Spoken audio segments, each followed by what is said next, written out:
Joining us right now from The Athletic. He's driving somewhere. I don't know where, but it's probably to report awesome things for The Athletic, where right now if you go to theathletic.com, you can get yourself a phenomenal deal. And we're coming up on NFL Combine stuff pretty soon. It's going to be NBA Draft. There's no better time of year to be a member of The Athletic than right now. And the best basketball writer in the history of the sport joins us right now. We're very honored to have Sam Amick. Good morning, Sam. Good morning, Dave. Best radio man in the history of humanity. Wow. Imagine starting out your interview with a lie and losing all credibility. I mean, your praise was very nice, but Thank you went pretty high there.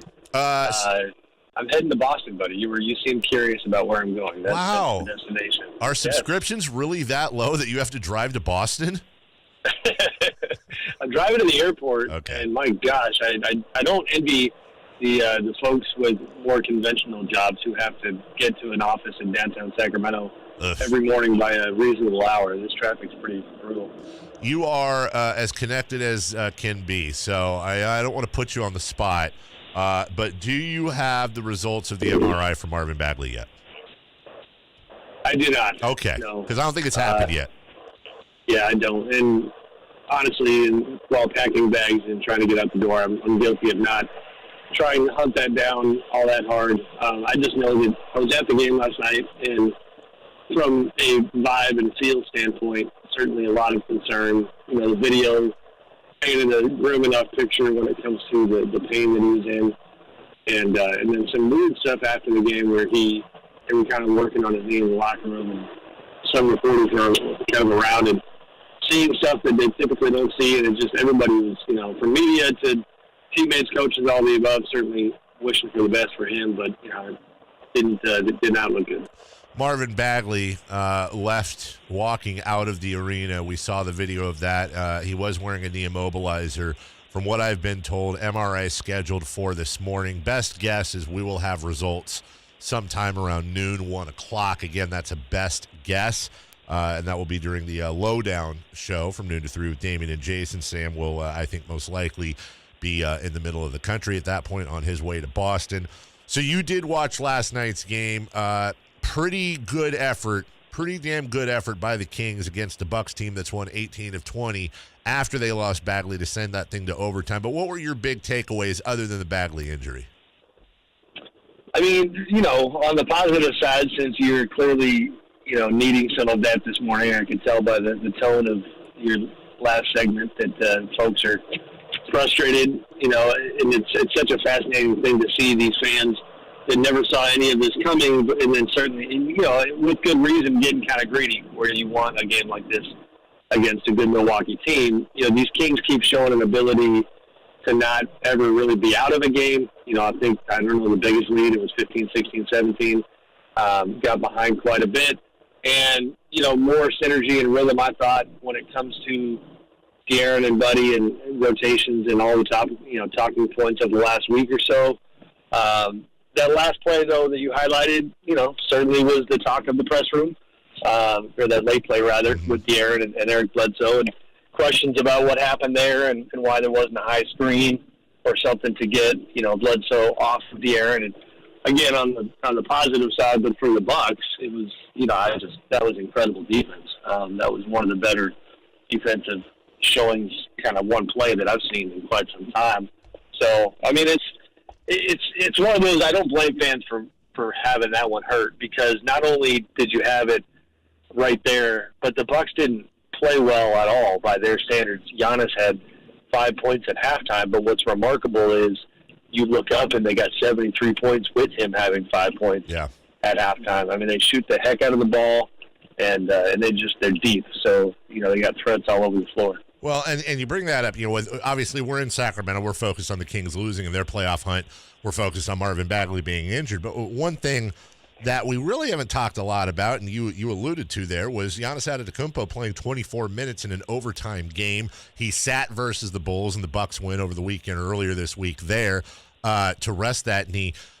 Listen, you and I both know this. The Milwaukee Bucks are probably the favorite to come out of the East. One of the few teams that you hope can give the Warriors a challenge, but that doesn't do anything without Antetokounmpo. How serious do you think this is? Are they just being cautious with him, or is this something you got to keep an eye on the rest of the year?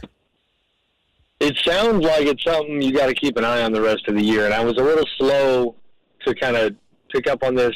Last night I was talking to Matt Velasquez, who's a beat writer from the Milwaukee Journal-Sentinel, and Matt was kind of sharing the bigger picture of Giannis's knee and the fact that it does seem like something that he's going to have to watch. It's interesting. If I can juggle with travel logistics today, I want to write a column based on my conversation with Giannis the other day, and I had asked him about his belief and confidence level in that question of, could you guys actually pull this thing off and knock off a team like the Warriors, and just kind of where do you want to take this? And he was very measured, and he essentially took the kind of the day-by-day approach and was, saying, listen, we haven't gotten out of the first round. But in hindsight, I feel like, it's hard not to feel like his measured tone might have been connected to the fact that he knows that physically right now he's just trying to make sure that nothing gets more serious, because he didn't look that great when he was on the floor. I mean, that was, about the least impressive performance that he's probably had all year long. And then to see him again, on the bench in OT because of that minutes restriction was surprising. Sam Amick joining us. And Sam, as you've shown, you're on your way to Boston. You're going to write about Milwaukee. You cover the entire NBA, though you live here. You have many other teams to look at. I don't know if you've kind of taken a look recently. We haven't checked in on the whole Joerger front office situation, but there were some perceived, perhaps, flare-ups over the weekend. You had people grousing about the Buddy Hield sitting down the other game, the back and forth, the Warriors game between the two of them, and then just overall front office, Joerger, Harrison Barnes going between the 3 and the 4. Are you hearing all quiet? Is there something to look at? Do you have any update on that? I would probably, it's a little bit like Giannis's knee, I would say something to monitor. One kind of elephant in the room that I don't think you and I have ever just plainly said is that in most circumstances, when a team overperforms to the degree that this Kings team has, it's certainly not outside the realm of possibility that they would have already told the public what's happening. We got honking going on, sorry. That's okay. That they would have already told the public what the plan was with the coach. He's got 1 year left, but a lot of questions about if Dave's going to be back next year, and that seems unthinkable, but it just kind of is what it is. They haven't shored up that situation. They haven't even on background kind of made it abundantly clear that that he's the guy for even next season. And so I think it's something to monitor. I'm trying to filter some of the noise that's outside of the Kings, but I think it is worth sharing also that around the league in terms of kind of the intel on how people perceive the situation. I'd probably say that the tone is more that he winds up somewhere else next year than is in Sacramento. But you got to filter that, because people always assume that he's going to be the T-Wolves coach somehow, some way. Right. And there's a lot of moving parts. And it's Ryan Saunders has done a pretty good job, and they're trying to get in the playoffs. So there's a lot to get through there, but I think that dynamic is still kind of unclear. I had proposed to you earlier, right after Tom Thibodeau was relieved of his duties, that it certainly seemed like a really good fit if Ryan Saunders was able to take that team, maintain this year. That would really, for obvious reasons, his dad is the late great Flip Saunders, a legend in the Minnesota area, a crowd favorite, etc. Do you think Ryan Saunders maintaining control of the Timberwolves past this season is still a fairly realistic possibility? I don't have a great updated sense on it. I think it's extremely, results driven, which is to say there appears to be, far less politics in that situation than, say, a situation like Sacramento. And so when they beat, darn it, who did they just beat the other night? They beat the Kings. They beat the Kings. Thank you. Yeah, they pulled that, and Karl Anthony Towns. Yeah. Looked great, and I know Kings fans didn't like that game, but I actually really enjoyed his performance that night because he had been in that car accident and he played like a guy who was happy to be alive. But then they dropped a bad one last night, and I'm also forgetting the opponent, but they lost. And so I think if they get into the playoffs, if they keep pushing strong, he's got a shot at it, but it does, seem more likely that they open it up and he would be a candidate. And I think he would have to then present himself again. So, I think that's a moving target, but it's also, I don't have anybody telling me that, Dave would 100% be the guy. That's the other thing. It's like, kind of bird in hand, being better than two in the bush. Right. And I think you probably agree with me that when it comes to Dave's view, Dave is very fond of the city, very fond of the roster, and obviously having a good time this year in terms of turning this thing around. So don't make any assumptions about kind of how he sees this situation. Well, it's no secret, and you and I've talked to you off the air about this, but I've also talked on the air about this. I'm a huge backer of Joerger. I hope he's back next year. It worries me that he has not been extended as of yet. The way what I read is very simple. If he's either back, and I'm still leaning towards him coming back, but if not, I'm keeping a big eye on that Luke Walton situation in L.A. That worries me. I don't think Luke will be back. I don't know what your read is, but I imagine I'm not way off base there. And I very much think if Joerger doesn't return, the Kings are going to do more than kick the tires on Luke this summer. Yeah, and you and I have talked about that off air, and I agree with you. I've tried to vet that, with some folks who know what's happening on the Kings side, and certainly no one's willing to kind of go there just yet. I also think that you got to say that on the optics front, a major consideration. And the fans, I think, know this, but the fan voice definitely matters. And so, I think hypothetically, let's say the Kings finish relatively strong, just can't get it over the playoff finish line, but they have a really good year with 39 wins, something like that, 40 wins. Then all of a sudden you say, hey, Dave's not back, but we got Luke Walton, who was not able to get the Lakers to the playoffs with LeBron James.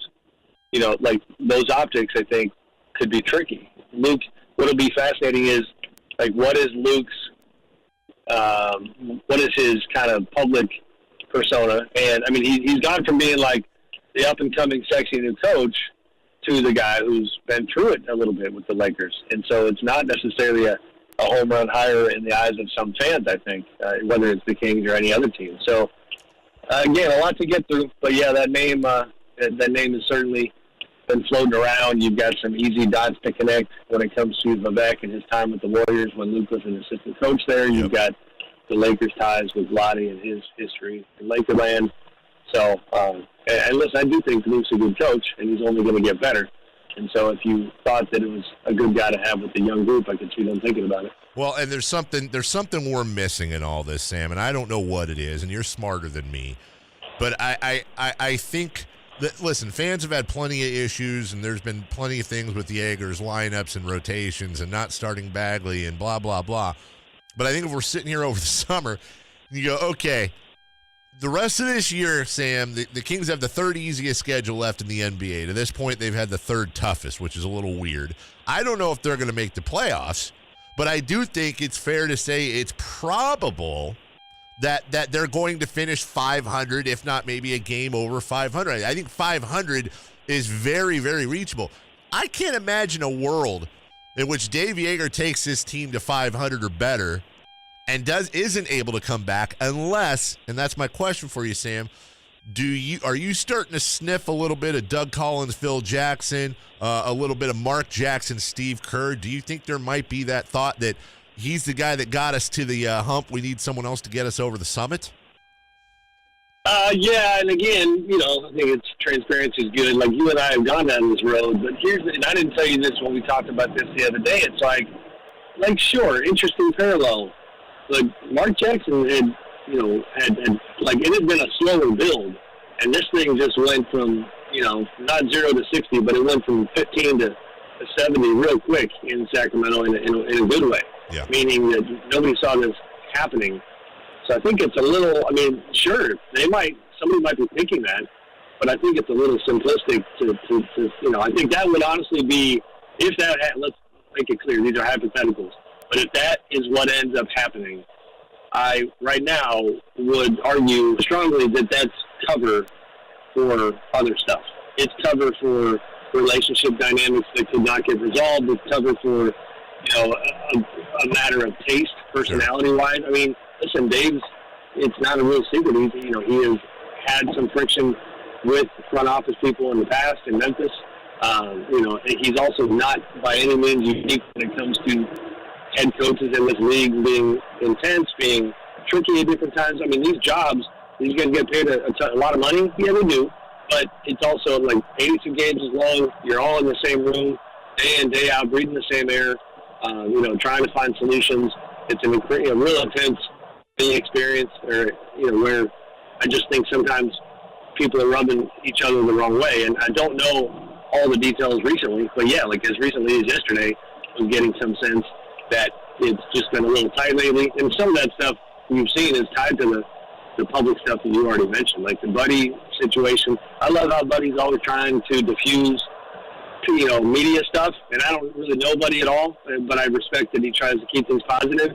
But he's trying to put lipstick on a pig sometimes when it comes to acting like there's nothing there. And I think that stuff, and even if he feels like there's nothing there, ownership and management does, I believe, and that type of stuff doesn't really get forgotten. Sam Amick of The Athletic. And Sam, we got a minute left, so I want to plug what's going on. I did eavesdrop on your interview with The Lowdown yesterday. You've got an article coming out here, I think, fairly soon on awards, and I think your angle, if I heard correctly, is kind of pleading to the colleagues, stop turning in your ballots 20 games before the season ends. Yeah, not quite that extreme, but They do. I looked at that is the angle. I swear, man, I love awards analysis, and I hate it.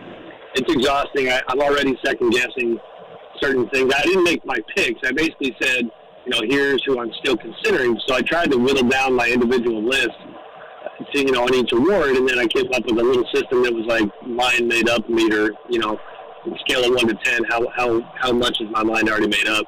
And but what people I don't think always realize is that the NBA sends out the ballot with it's roughly 4 games to go in the regular season, and I've seen in the past times when you can tell that everybody's filing their votes early, and I kind of think that's absurd, and even more so now that the award show doesn't even happen until June. So, my whole contention is that all these games at the end matter just as much as the ones at the beginning, and whether it's MVP, like Coach of the Year, I have no idea what I'm going to do. That thing's wide open. Yeah, he's in there. Okay. He's in there. It's a little fun fact that I did get my attention. Right now, Dave and Mike Budenholzer are the only coaches whose teams already have a better record than they did last year. Yep. End it. I didn't mean to end the interview. Sam, did I just lose you? I just lost. Oh, wait, there you are. Sam, sorry you cut out. Finish what you were saying? I was just saying another Kings plug. I got De'Aaron in my most improved discussion, although that's definitely, it's a mind made up meter of 9 out of 10 on going to Pascal Siakam of the Raptors. But De'Aaron's just really gotten a lot better this year. So that should be up. It might already be up right now. It'll be up in the next few hours, if nothing else. That is Sam Amick of The Athletic. Go to theathletic.com where you will find the best sports journalism anywhere happening right now. Sam, you can hear him in the car. He's on the way to the airport. He will be in Boston doing Boston things. I'm going to guess he's going to write about the Red Sox. And currently, Sam, right now in Boston, in fact, by the time you land, it will be a balmy 29 degrees. No, that's not too bad. I can deal with that. Wear a jacket. Wear that corduroy, buddy. Yes, sir. I'll see you soon. Thank you, buddy. We'll talk to you Thursday. All right. Thanks, Dave. That's Sam Amick. We'll take a break. You're listening to The Drive.